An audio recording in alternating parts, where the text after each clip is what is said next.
असलामुअलैकुम। हाँ जी मिठियों, की हाल ने? ठीक हो मिठियों? साडे जिले हाफजाबाद दी जिहड़ी जमीन है वो बड़ी जरखेज मिट्टी है। हर फसल हर फलदार जरा फसल है वो पैदा करती है।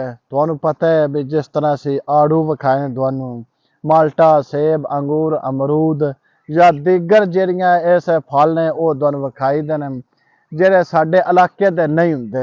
अज अलहमदुलिल्लाह मैं गिग्गिया नवाई इलाका है, नवाई डेरा है। राय अब्दुल रज़ाक खरल साहब रंदा है उन्हां डेरे ते अंगूरां दा बाग है। अंगूरां दे बाग अगे केड़े मार्केट विच अंगूर आउंदे न वो होर किस्म दे सफेद अंगूर हुंदे ने। ये आंदे ने चमनी अंगूर के यमनी अंगूर ने। ये ओ अंगूर ने, काले अंगूर ने। वो दोनों पहले से अंगूर थोड़े जे वखाने हैं। लाल टफ इन्हां दा नां सद्दन, इस तरह दे अंगूर ने।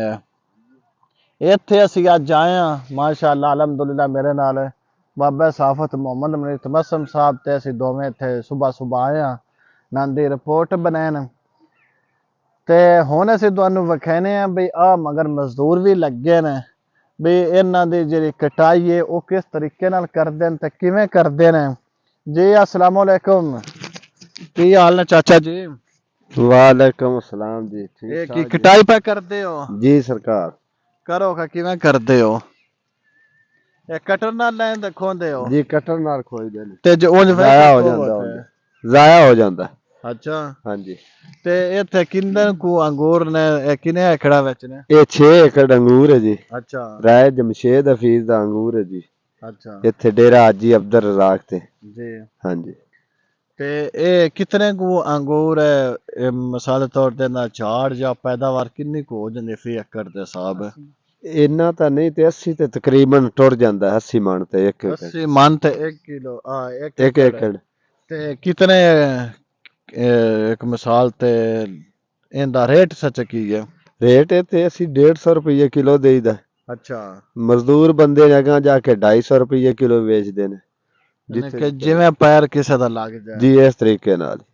जी तुसां नंदी गुफ्तगू सुनी है ते बई असीं इत्थों 150 दे किलो दे हिसाब अंगूर देने, अग्गों मजदूर जां जेह्ड़े फेरी वाले जां दुकानदार हुंदे ने ओह लै जांदे ने।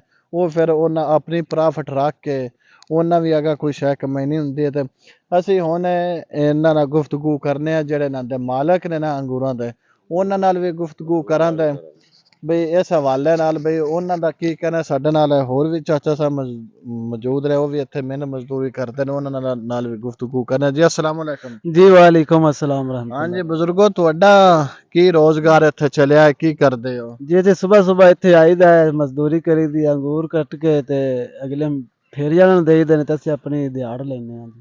दिहाड़ी लैंदे हो जां इन्हां दा अंगूरां दा कोई हिसाब है तुहाडा, मन जां किलोआं दा हिसाब है? नहीं जैसे अपनी दिहाड़ी लईदी है, तनख्वाह हुंदी है साडी 1200 रुपया महीने दी, सॉरी 1200 दिहाड़ी हुंदी दिहाड़ी? है जी ते अच्छा 36000 रुपया महीने दी दिहाड़ बनदी है। अच्छा, इत्थे कितने दिन तुहाडे लग जांदे ने? इत्थे तकरीबन 28 तो 29 दिन लग जांदे ने जानी कि महीना पूरा लग ही जांदा है। जी। ਤੇ ਸਾਡੇ ਨਾਲ ਇੱਥੋਂ ਕਿਹੜੇ ਬਾਗ ਦੇ ਵਿੱਚੋਂ ਤਾਜ਼ਾ ਅੰਗੂਰ ਲੈਣ ਆਏ ਨੇ ਦੁਕਾਨਦਾਰ ਜਾਂ ਫੇਰੀ ਵਾਲੇ, ਉਹਨਾਂ ਨਾਲ ਵੀ ਅਸੀਂ ਗੱਲ ਕਰਨੀ ਆ। अस्सलाम वालेकुम। जी वालेकुम सलाम। ਤੁਸੀਂ ਇਸ ਬਾਗ ਵਿੱਚੋਂ ਤਾਜ਼ਾ ਅੰਗੂਰ ਲੈਣ ਆਏ ਹੋ? जी जी बिल्कुल ताज़ा लैन आए हैं।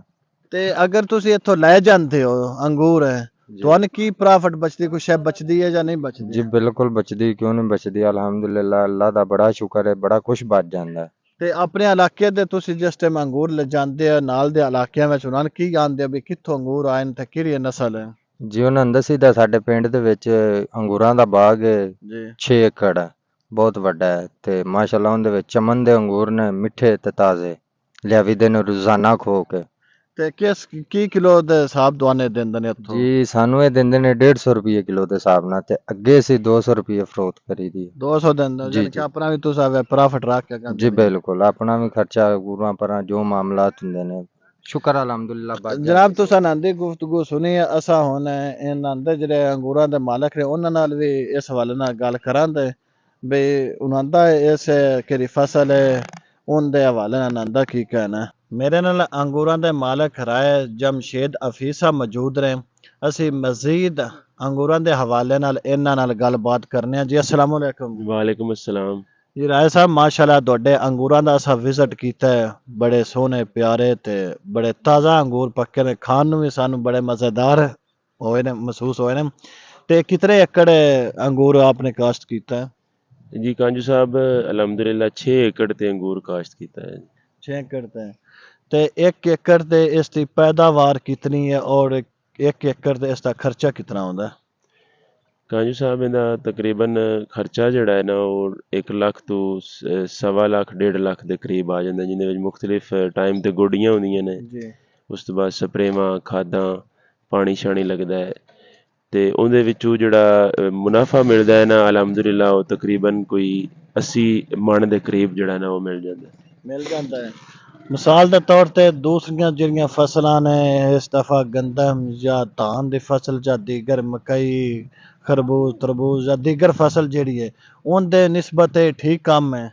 ਹਾਂਜੀ ਦੂਸਰੀਆਂ ਫਸਲਾਂ ਤਾਂ ਤੁਹਾਨੂੰ ਪਤਾ ਹੈ ਉਹਨਾਂ ਦਾ ਕੋਈ ਹਾਲ ਹੀ ਨਹੀਂ ਹੈ, ਕਿਸਾਨ ਜਿਹੜਾ ਨਾ ਬਦਹਾਲ ਹੋਇਆ ਪਿਆ ਜੀ ਤੇ ਉਹਨਾਂ ਦੀ ਨਿਸਬਤ ਜਿਹੜਾ ਨਾ ਅਲਹਮਦੁਲਿल्लाह ਇਹਦਾ ਰੇਟ ਵੀ ਅੱਛਾ ਹੈ, ਲੋਕ ਇੱਥੇ ਤੋੜ ਆ ਕੇ ਲੈ ਲੈਂਦੇ ਨੇ। ਦੂਸਰੀਆਂ ਫਸਲਾਂ ਅਸੀਂ ਮੰਡੀਆਂ ਜਾ ਕੇ ਵੇਚੀ ਦੀਆਂ ਨੇ, ਉਹ ਦੂਸਰੇ ਫਸਲਾਂ ਦੇ ਰੇਟ ਵੀ ਦੂਸਰੇ ਲੋਕ ਹੀ ਲਾਉਂਦੇ ਨੇ।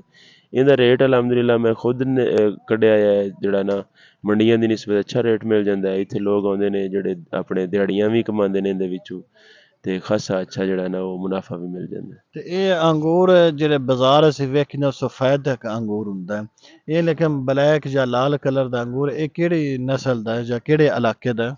ਸਰ ਇਹ ਅੰਗੂਰ ਜਿਹੜਾ ਨਾ ਇਹਨੂੰ ਸੱਦੇ ਨੇ ਕਿੰਗ ਰੂਬੀ, ਜਰਮਨ ਕਿਸਮ ਦਾ ਇਹ ਅੰਗੂਰ ਹੈ ਜਿਹੜਾ ਲਾਲ ਹੈ, ਰੈੱਡ ਗ੍ਰੇਪਸ ਵੀ ਇਹਨੂੰ ਆਖਿਆ ਜਾਂਦਾ ਹੈ। ਤੇ ਇਹ ਜ਼ਿਆਦਾਤਰ ਜਿਹੜਾ ਨਾ ਉਹ ਉਹਦੇ ਯੂਰਪ ਦੇ ਵਿੱਚ ਤੁਹਾਨੂੰ ਪਤਾ ਹੈ ਫਿਰ ਉਹਨਾਂ ਦੀ ਪ੍ਰੋਡਕਟ ਵਾਈਨ ਵਗੈਰਾ ਬਣਾਉਂਦੇ ਨੇ ਇਹਦੇ ਨਾਲ ਬਹੁਤ ਜ਼ਿਆਦਾ। ਇਸ ਵਜ੍ਹਾ ਤੋਂ ਅਸੀਂ ਐਜ਼ ਏ ਮੁਸਲਮਾਨ ਉਹ ਚੀਜ਼ਾਂ ਤੇ ਸਾਡਾ ਦੀਨ ਨਹੀਂ ਇਜਾਜ਼ਤ ਦਿੰਦਾ, ਲੇਕਿਨ ਉਹਦੀ ਨਿਸਬਤ ਇਹ ਅੰਗੂਰ ਫਿਰ ਪੈਦਾਵਾਰ ਵਾਸਤੇ ਜਿਹੜਾ ਨਾ ਉਹ ਕਾਫੀ ਅੱਛਾ, ਖਾਣ ਵਾਸਤੇ, ਸੈਲਡ ਵਗੈਰਾ ਦੇ ਇਸਤੇਮਾਲ ਵਾਸਤੇ। ਬਾਕੀ ਇਹਦੀ ਸੌਗੀ ਬਣਦੀ ਹੈ, ਮੁਨੱਕਾ ਜਿਹਨੂੰ ਆਖਿਆ ਜਾਂਦਾ ਹੈ, ਲੇਕਿਨ ਅਸੀਂ ਇਹਦਾ ਖਾਮ ਹੀ ਵੇਚਦੇ ਹਾਂ, ਇੱਥੋਂ ਹੀ ਅੰਗੂਰ ਤੋੜ ਕੇ ਵੇਚਿਆ ਜਾਂਦਾ ਹੈ। ਬਾਹਰ ਮਾਰਕੀਟਾਂ ਦੇ ਵਿੱਚ ਇਹ ਅੰਗੂਰ ਜੀ ਵੱਡਿਆਂ ਸ਼ਹਿਰਾਂ ਦੇ ਵਿੱਚ 500 ਤੋਂ ਸ਼ੁਰੂ ਹੁੰਦਾ ਹੈ ਪਰ ਕੇਜੀ, ਅਸੀਂ 150 ਪਰ ਕੇਜੀ ਦੇ ਹਿਸਾਬ ਨਾਲ ਸੇਲ ਕਰਨੇ ਆ। ਜਿਹੜਾ ਸਾਡਾ ਕੋਈ ਵੱਡਾ ਗਾਹਕ ਆਉਂਦਾ ਹੈ ਉਹਨੂੰ ਅਸੀਂ 140 ਨਾਲ, ਯਾਨੀ ਕਿ ਮਜ਼ੀਦ ਘੱਟ ਰੇਟ ਤੇ ਦਿੰਦੇ ਹੋ, ਜ਼ਿਆਦਾ ਲੈਣੇ ਹੋ। ਜਿਹੜਾ ਜ਼ਿਆਦਾ ਮਣਾ ਨਾਲ ਲੈਂਦਾ ਨਾ ਉਹਨੂੰ ਅਸੀਂ ਰੇਟ ਦੇ ਵਿੱਚ ਵੀ ਕੰਸੈਸ਼ਨ ਕਰਦੇ ਵੀ ਦੀ। ਅੱਛਾ ਇਹ ਜਿਹੜਾ ਅੰਗੂਰ ਜਿਵੇਂ ਕਿ ਇਸ ਇਲਾਕੇ ਵਿੱਚ ਇੱਕ ਨਵੀਂ ਕਿਸਮ ਦਾ ਹੈ, ਇਸ ਦਾ ਮੰਡੀਆਂ ਦੇ ਵਿੱਚ ਗਾਹਕ ਦਾ ਕੀ ਰੁਝਾਨ ਹੈ, ਜਾਂ ਇੱਥੋਂ ਜਿਹੜੇ ਲਿਜਾਂਦੇ ਨੇ ਫੇਰੀ ਦੇ ਤੌਰ ਤੇ ਲੈ ਜਾਂਦੇ ਨੇ ਅਗਾ ਇਲਾਕੇ ਦੇ ਵਿੱਚ ਉਸ ਦਾ ਕੀ ਰੁਝਾਨ ਹੈ, ਕਿ ਆਵਾਮ ਇਸ ਨੂੰ ਪਸੰਦ ਕਰਦੀ ਵੀ ਹੈ ਜਾਂ ਨਹੀਂ, ਕੀ ਤਰੀਕੇ ਕਰ? ਕਾਂਜੂ ਸਾਹਿਬ ਮੰਡੀ ਦਾ ਜਿੱਥੇ ਤੱਕ ਤਲਕ ਹੈ ਨਾ, ਕੋਈ ਵੀ ਚੀਜ਼ ਹੈ ਉਹਨੂੰ ਅਗਰ ਤੁਸੀਂ ਖੁਦ ਚੁੱਕ ਕੇ ਕਿਸੇ ਕੋਲ ਲੈ ਕੇ ਜਾਓਗੇ ਨਾ ਉਹਦੀ ਕਦਰ ਨਹੀਂ ਹੋਵੇਗੀ। ਜਿਸ ਤਰ੍ਹਾਂ ਸਾਡੀਆਂ ਫਸਲਾਂ ਕਿਸਾਨ ਦੀਆਂ ਫਸਲਾਂ ਦੇ ਨਾਲ ਹੁੰਦਾ ਪਿਆ, ਅੰਗੂਰ ਨੂੰ ਮੈਂ ਮੰਡੀ ਤੱਕ ਨਹੀਂ ਲੈ ਕੇ ਗਿਆ, ਉਹਦੀ ਵਜ੍ਹਾ ਸਿਰਫ ਔਰ ਸਿਰਫ ਇਹ ਵੇ ਤਾਂ ਕਿ ਲੋਕ ਮੇਰੇ ਕੋਲ ਟੁਰ ਕੇ ਆਉਣ। ਪਹਿਲੇ 2 ਸਾਲ ਤੇ ਬੜੀ ਮੁਸ਼ਕਿਲ ਪੇਸ਼ ਹੋਈ ਹੈ ਕਿਉਂਕਿ ਪਬਲਿਕਸਿਟੀ ਨਹੀਂ ਸੀ ਹੈ।